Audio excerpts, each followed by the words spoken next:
हनुमान जयंती खत्म होने के बाद हनुमान जी और महादेव एक गरीब पिता और पुत्र का रूप लेकर धरती पर आए। दोनों के कपड़े फटे हुए थे और पैरों में चप्पल नहीं थी, लेकिन दोनों के चेहरे पर एक दिव्य आशा थी। सबसे पहले वे दोनों एक बहुत बड़े हनुमान जी के मंदिर में गए।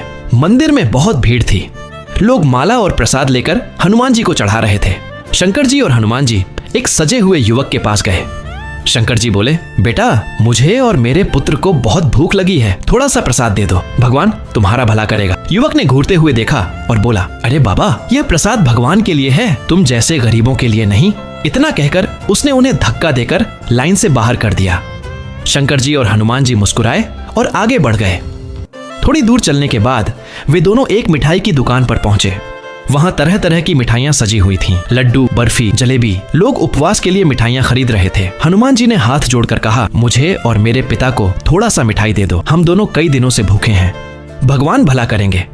दुकानदार गुस्से में बोला, यहाँ पर सब चीजें पैसों से मिलती हैं, यहाँ मुफ्त में कुछ नहीं मिलता, गरीब हो तो आगे बढ़ो।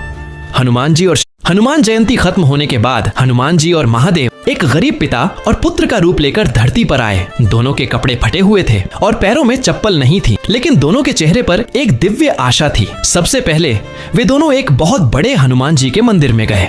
मंदिर में बहुत भीड़ थी। लोग माला और प्रसाद लेकर हनुमान जी को चढ़ा रहे थे। शंकर जी और हनुमान जी एक सजे हुए युवक के पास गए।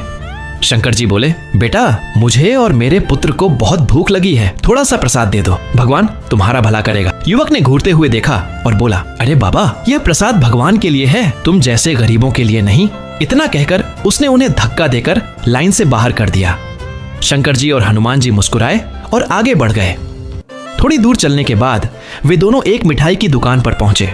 वहां तरह तरह की मिठाइयां सजी हुई थीं, लड्डू, बर्फी, जलेबी। लोग उपवास के लिए मिठाइयां खरीद रहे थे। हनुमान जी ने हाथ जोड़कर कहा, मुझे और मेरे पिता को थोड़ा सा मिठाई दे दो, हम दोनों कई दिनों से भूखे हैं, भगवान भला करेंगे। दुकानदार गुस्से में बोला, यहाँ पर सब चीजें पैसों से मिलती हैं, यहाँ मुफ्त में कुछ नहीं मिलता, गरीब हो तो आगे बढ़ो।